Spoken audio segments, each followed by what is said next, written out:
जय श्री कृष्ण। आप सभी को राम नवमी 2026 की ढेरों शुभकामनाएं। प्रिय दर्शकों, आज के इस वीडियो में हम बात करेंगे कि राम नवमी इस वर्ष 2026 में कब मनाई जाएगी। इसकी डेट को लेकर बड़ा संशय है कि किस दिन मनाई जानी चाहिए, 26 मार्च को या 27 मार्च को, क्योंकि रामनवमी दोनों दिन है। एक दिन सूर्य के मुख से है और एक दिन अपराह्न काल में है।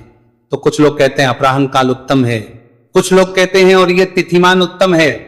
इसमें शास्त्र कहते हैं, शास्त्रों का नियम क्या है यह जानना बड़ा आवश्यक है। जिस प्रकार से एकादशी आदि, अष्टमी आदि बड़े बड़े व्रतों के बारे में शास्त्रों में लिखा है हमारे ऋषि मुनियों द्वारा, वैसे ही रामनवमी के बारे में भी ऋषि मुनियों ने सब लिख के दिया है कि किन आधार पर हमें रामनवमी का निर्धारण करना चाहिए। क्या अष्टमी वेधा नवमी करनी चाहिए या दशमी वेधा नवमी करनी चाहिए, कौन सी उत्तम है, किस दिन व्रत करने से और भगवान रामचंद्र का जन्मोत्सव मनाने से आप पुण्यों की प्राप्ति होती है। तो संपूर्ण शास्त्रीय जानकारी मैं आपको यहां प्रदान करूंगा। सभी शास्त्रों से आपके लिए बड़ी महत्वपूर्ण जानकारी मैं लेके आया हूं, जिसको आपके सामने यहां पटल पर रखूंगा। आप उसे सुनेंगे तो स्वयं निर्णय कर पाएंगे कि क्या सही है और क्या गलत है। जैसा कि मैं सदा ही आपको शास्त्रों के अनुसार जानकारी देता हूं, मेरा उद्देश्य होता है कि शास्त्रों में जो लिखा है वो आपके सामने रखूं। बाकी तो आप सभी स्वयं समझदार हैं, आप बुद्धिमान लोग हैं, आप स्वयं समझ जाते हैं कि क्या उचित है और क्या अनुचित है। तो आइए जानकारी आरंभ करते हैं। आपसे निवेदन है कि वीडियो यदि थोड़ा सा भी उपयोगी लगे तो एक बार लाइक अवश्य कर दीजिएगा। भगवान रामचंद्र की कृपा प्राप्त करने के लिए कमेंट बॉक्स में अवश्य लिखिएगा जय सिया राम। आप देख रहे हैं सभी व्रत और त्योहारों की सही शास्त्रीय जानकारी प्रदान करते हैं। ज्योतिष शास्त्र और पंचांग के आधार पर आपको बताते हैं कि कौन सी तिथि कब है, व्रत आदि कब करना है, क्या सही है क्या गलत है, क्या विधि है क्या नियम है और प्रकार से व्रत करना चाहिए। आपको सही कथाएं, महात्म्य और पुराण सुनाते हैं। यदि आप ये सभी सुविधाएं, ये सभी जानकारियां पाते रहना चाहते हैं तो कृपया चैनल को सब्सक्राइब कीजिए और बेल आइकन को प्रेस कीजिए। आइए अब बात करते हैं रामनवमी की, कि कैसे हमें रामनवमी करनी है और कब करनी है, क्या शास्त्रीय विधान और नियम है, इसका अंतिम निर्णय क्या होगा। प्रिय दर्शकों, रामनवमी 26 को लेके जो आपके मन में संशय है, जो उठापटक है, उसका कारण है पंचांगों में अलग अलग दिनों पर रामनवमी का लिखा जाना। कुछ पंचांग है, मैंने खुद ने भी देखा है, उनमें 26 तारीख को रामनवमी लगाई गई है। कुछ पंचांगों में 27 तारीख को रामनवमी लगाई गई है और मंदिरों में जो लिखी जाती है तो बहुत से ऐसे जो ब्राह्मण हैं वो इस प्रकार के इतने विद्वान नहीं होते कि वो पुराणों को पढ़ें। वो केवल पंचांग है और उनके पास पंचांग भी कोई एक या दो ही होते हैं। उस पंचांग में जो जिस दिन पर लगाई होती है वो अपने बोर्ड पर वो तारीख लिख देते हैं। दूसरे कोई पंडित जी है वो कोई दूसरा पंचांग देखते हैं, उसमें जो पंचांग में तिथि लिखी है वो उसको वहां लगा देते हैं। क्योंकि अभी तक की सबसे बड़ी परेशानी यह है, जो जितने भी छोटे छोटे मंदिर हैं, छोटे क्या मैं कहूं, आपके क्षेत्र के बड़े मंदिर भी होंगे ना, वहां पर भी जो पंडित जी बैठे होंगे वो शास्त्रों को नहीं पढ़ते। आप स्वयं देखिए, हो सकता है वो जन्मपत्री देखते होंगे, हो सकता है वो हस्तरेखा भी देखते होंगे, पर शास्त्रों की जो जानकारी है ना, गहराई समय चाहिए इसके लिए, अध्ययन के लिए समय चाहिए। और यही कारण है कि वो न तो उसको पढ़ते हैं और न उनको जानकारी होती है। जो पंचांग में लिखा उन्होंने बोर्ड पे लिख दिया और लोगों के बीच में भ्रम फैल गया। समझने की आवश्यकता होती है। हमारे शास्त्रों में जो हमारे महनीय जस्सी हैं उन्होंने प्रत्येक अवस्था के लिए जानकारी दी है। हमारे जस्सियों को पहले से ज्ञात था कि कौन सी तिथि किस समय किस प्रकार से घटित हो सकती है, उस अवस्था में मनुष्य को कैसे निर्णय लेना चाहिए, यह हमारे शास्त्रों में पहले से विदित है। तो आइए अब हम उन जानकारियों को आपके सामने रखते हैं जो शास्त्रों में लिखे हैं इस रामनवमी के निर्धारण को लेके, कि रामनवमी के व्रत के बारे में निर्धारण कैसे करना चाहिए, रामनवमी की पूजा के बारे में निर्धारण हमें कैसे करना चाहिए। प्रिय भक्तों, भगवान रामचंद्र का ये जो व्रत है रामनवमी, इसकी महिमा और इसका पुण्य फल कृष्ण शिवरात्रि से भी कहीं अधिक बढ़कर है। यह व्रत प्रत्येक मनुष्य को करना चाहिए। शास्त्र कहते हैं कि जो इस व्रत को कर लेता है उसे हजारों हजार वर्ष तक तृप्ति प्राप्त होती है, मुक्ति प्राप्त होती है। भगवान रामचंद्र के आशीर्वाद से उसकी सभी इच्छाएं पूरी होती है। यह व्रत अनंत पुण्यों को देने वाला है, अक्षय लाभ देने वाला है और परम गति को देने वाला है। अधिक बोलने क्या लाभ, ये व्रत सभी व्रतों में श्रेष्ठ है। हमारे 3 प्रमुख भगवान कहे गए हैं, ब्रह्मा, विष्णु, महेश। भगवान विष्णु के जो अवतार हैं, कृष्ण जन्माष्टमी की महिमा मैंने आपको बताई, पुराणों से भर भर के महिमा लिखी है। रामनवमी के विषय में भी मैंने वीडियो बनाया है, आपको मेरे चैनल पर उपलब्ध होगा, उसमें महिमा बताई है बहुत अधिक। उस महिमा से भी बढ़ के जन्माष्टमी की महिमा। अभी शिवरात्रि गई, मैंने शिवरात्रि की महिमा बताई कि कितना अद्भुत करोड़ों गुना पुण्य इस एक व्रत का होता है, उस एक दिन का होता है।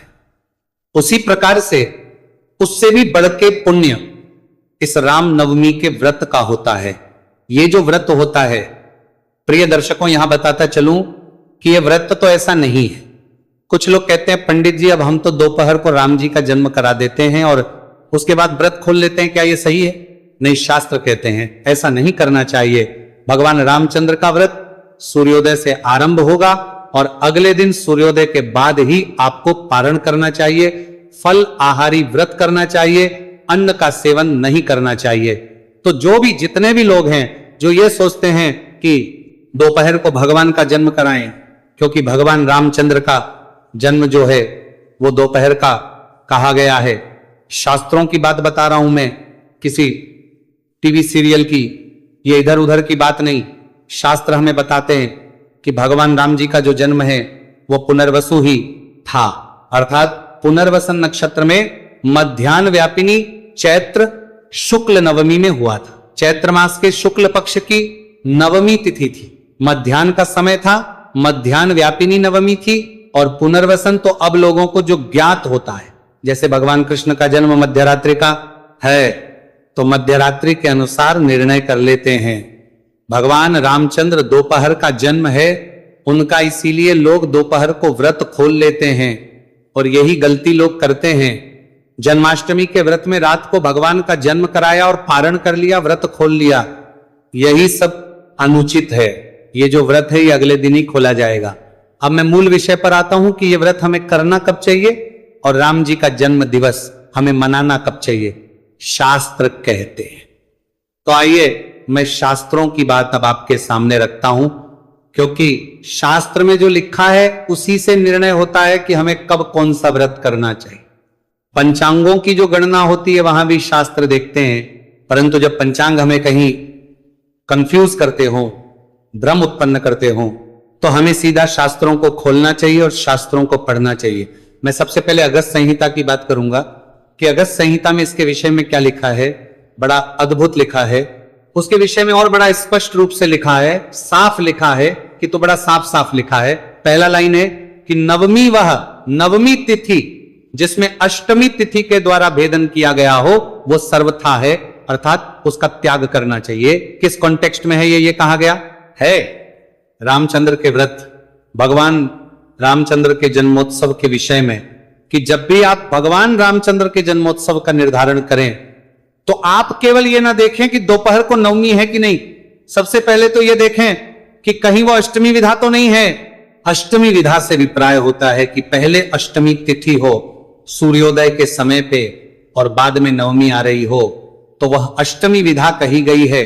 ऐसी अवस्था है तो उसका त्याग करना चाहिए और ऐसी अवस्था में अगले दिन हमें व्रत करना चाहिए, उपवास करना चाहिए, रामचंद्र जी का जन्मोत्सव मनाना चाहिए, चाहे वह से लगी हुई नवमी ही क्यों ना हो, अर्थात उस दिन नवमी के बाद दिन में दशमी ही क्यों ना आ रही हो, उस तिथि का वेदन दशमी तिथि के द्वारा क्यों ना कर दिया गया हो, लेकिन वह इस जन्मोत्सव के लिए और भगवान रामचंद्र के राम नवमी के व्रत के लिए उत्तम है। और आपको व्रत उपवास भी दशमी तिथि में, जब तक दशमी तिथि रहे, दशमी तिथि के अंदर अंदर ही आपको खोल लेना चाहिए। आगे भी शास्त्रों में बहुत कुछ लिखा है। शास्त्र कहते हैं कि अष्टमी विद्या सरीक्षापि, इसका अभिप्राय कि अष्टमी विधा नवमी तिथि पुनर्वसु नक्षत्र के साथ भी क्यों ना हो, क्योंकि क्या होता है ना, हमने जैसा कि आपको बताया कि भगवान रामचंद्र का जन्म अपराह्न में पुनर्वसु नक्षत्र में हुआ था, तो कहते हैं चाहे अपराह्न में ही नवमी हो और चाहे पुनर्वसु नक्षत्र ही क्यों ना आ रहा हो, परंतु यदि उसका वेदन अष्टमी तिथि से हुआ हो तो वह नवमी मनाने के लिए, रामनवमी का व्रत करने के लिए उत्तम नहीं, उसका त्याग ही करना चाहिए। तो साफ कहा गया कि केवल आप तिथि नहीं, पुनर्वसन नक्षत्र भी आपको मिल रहा हो तो भी आपको अष्टमी विधा नहीं करनी। अष्टमी विधा का इतना बड़ा दोष हो गया। अब मैं माधवीय की बात करूंगा, जहां अगस्त संहिता से वर्णन लिखा गया है। लिखते हैं कि जो भगवान विष्णु के भक्त है वो सभी अष्टमी विधान नवमी तिथि का त्याग करें। ऐसी अवस्था में उपवास नवमी तिथि में करें और पारण दशमी तिथि में ही किया जाना चाहिए। अब मैं आपको धर्म की बात करता हूं। धर्म सिंधु, जिससे हमारे ज्योतिषादि गणनाएं चलती है, जिससे हमारे शास्त्र बने हैं, धर्म सिंधु क्या कहता है? दिन द्वय मध्यान्ह व्याप्तो अव्याप्तो अष्टमी विद्वाया निषेधा। क्या दिन द्वय मध्यान्ह व्याप्त कहते हैं कि यदि नवमी 2 दिन हो और दोनों ही दिन मध्यान्ह व्यापिनी हो, अर्थात दोनों ही दिन दोपहर को नवमी हो या ना भी हो, अर्थात दोनों दिन अगर ना भी हो, केवल एक ही दिन मध्यान्ह व्यापिनी हो तो भी, तब दशमी विधा नवमी वाले दिन ही ये व्रत करना चाहिए।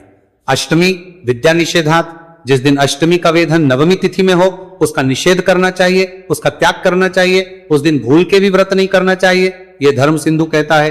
तो अब मैं बात करता हूं कि इस वर्ष कौन सा इसमें से नियम जो है वो लागू हो रहा है। मैंने 3-4 शास्त्रों की बात करी, इसके बाद भी एक महत्वपूर्ण गणना है जो मैं आपको बताऊंगा। पहले अभी इसके अनुसार मैं आपके सामने बात को रखता हूं। देखिए, इस वर्ष 2026 में नवमी तिथि की शुरुआत हो रही है 26 मार्च को सुबह 11:48 पर और 27 मार्च को सुबह लगभग 10:06 पर यह समाप्त। कुछ पंचांगों में समय थोड़ा ऊपर नीचे है, पर लगभग यही समय है, दिल्ली का एक स्टैंडर्ड टाइम होता है। उसके अनुसार 10:06 पर नवमी तिथि समाप्त हो जाएगी। अब इसमें 26 तारीख को 10:48 पर नवमी आ रही है। इसका अभिप्राय यह है कि सूर्य का उदय अष्टमी तिथि में है। अष्टमी तिथि के द्वारा इसका नवमी का वेधन कर दिया गया है, भेद दिया गया है। किस दिन? 26 तारीख को। इसीलिए 26 तारीख को तो ये पूर्ण रूप से हो गई। कहते हैं अगर पुनर्वसन नक्षत्र भी 26 को हो और दोपहर को नवमी भी हो, लेकिन अष्टमी ने वेदन किया हो तो नहीं करना चाहिए, व्रत नहीं करना, रामनवमी नहीं मनानी, जन्मोत्सव नहीं मनाना। सभी शास्त्रों ने मना किया है, आगे आपकी मर्जी है। अब 27 की बात है। हाँ, 27 तारीख को 10:06 पर नवमी समाप्त हो रही है। अब आपके मन में संशय आएगा कि पंडित जी ये तो ठीक है कि हमें अष्टमी विधा नहीं करनी, लेकिन क्या करें, क्योंकि ये नवमी तिथि है। ये इस दिन तो लगभग 10 और 10:15 बजे और कुछ प्रांतों में 10:30 बजे भी समाप्त हो रही है। तो और हमें जन्म जो है वो मनाना होता है अपराह्न में, दोपहर के समय। तो इस स्थिति का क्या निवारण है, क्या करना चाहिए? अब मैं उसकी चर्चा करता हूं। शास्त्र इसके लिए आपको क्या निर्देश देते हैं? तो इसके लिए शास्त्र निर्देश देते हैं कि अष्टमी विद्या या निषेध, अतः पूर्विद्यम मध्यान्ह व्यापनम अपितवा मध्यान्ह। इसका अर्थ यह होता है कि अष्टमी तिथि से मिली हुई जो नवमी है, अष्टमी वेधा नवमी तिथि है, उसका तो पूर्ण रूप से त्याग कहा गया है। परंतु यदि पहले दिन नवमी, मान लो पूरा दोपहर को भी रहे तो भी अष्टमी से जुड़ी हुई अगर वह है, तो उस दिन को छोड़ के हमें अगले दिन की जो नवमी है उसमें व्रत उपवास करना चाहिए। भले ही वो दोपहर के समय पूरे प्रदेश में ना भी हो। कहते हैं कि चाहे ऐसी अवस्था क्यों ना हो जाए कि वो पूरे देश में ना हो, कुछ कुछ प्रांतों में भी यदि अपराह्न में मिल जाती है तो भी हमें उस दिन व्रत करना चाहिए। शास्त्र यहां भी कहते हैं कि यदि मान लो दूसरे दिन नवमी 3 मुहूर्त भी यदि होती है तो भी हमें उसी दिन नवमी का व्रत, पूजन और भगवान का जन्मोत्सव करना चाहिए, मनाना चाहिए। तो 3 का मतलब होता है 2 घंटे 24 मिनट। कहते हैं कि पहले दिन यदि अष्टमी है उस दिन तो कभी करना ही नहीं, चाहे पुनर्वसन नक्षत्री क्यों ना हो।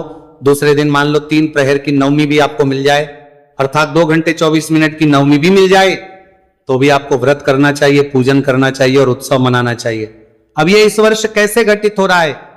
तो प्रिय दर्शकों, इस वर्ष अगर आप देखेंगे तो देखिए जो दशमी तिथि है ना, कुछ कुछ पंचांग कहते हैं, कुछ कुछ प्रांतों में दोपहर को 12 बजे तक भी है।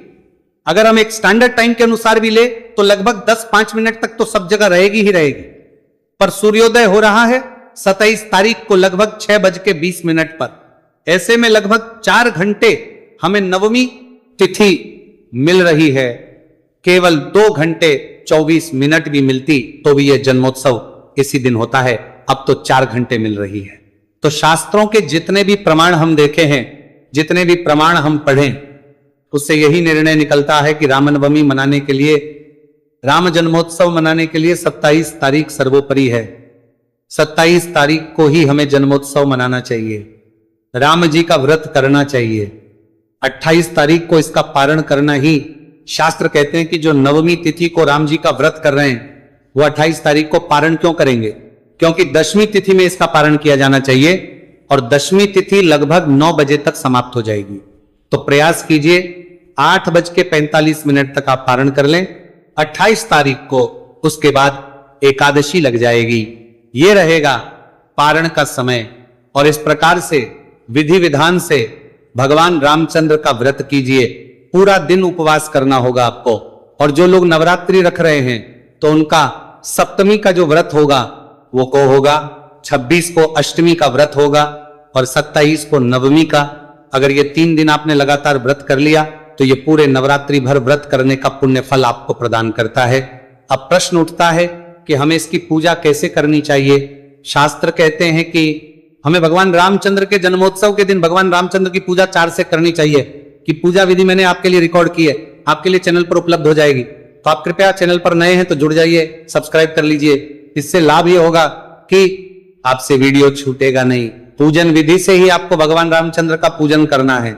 मैं आपको अब मुहूर्त बता देता हूं कि क्या शुभ मुहूर्त रहेगा पूजा के लिए। तो 27 मार्च को पूजन मुहूर्त 11:13 से और 1:41 तक रहेगा। 2 घंटे 28 मिनट के लगभग अवधि रहेगी। इसमें आप पूजन करें, उत्तम रहेगा, कल्याणकारी रहेगा। ये थी जानकारी भगवान रामचंद्र जी के जन्मोत्सव से संबंधित, रामनवमी से संबंधित कि हमें रामनवमी कब मनानी है और मनानी है।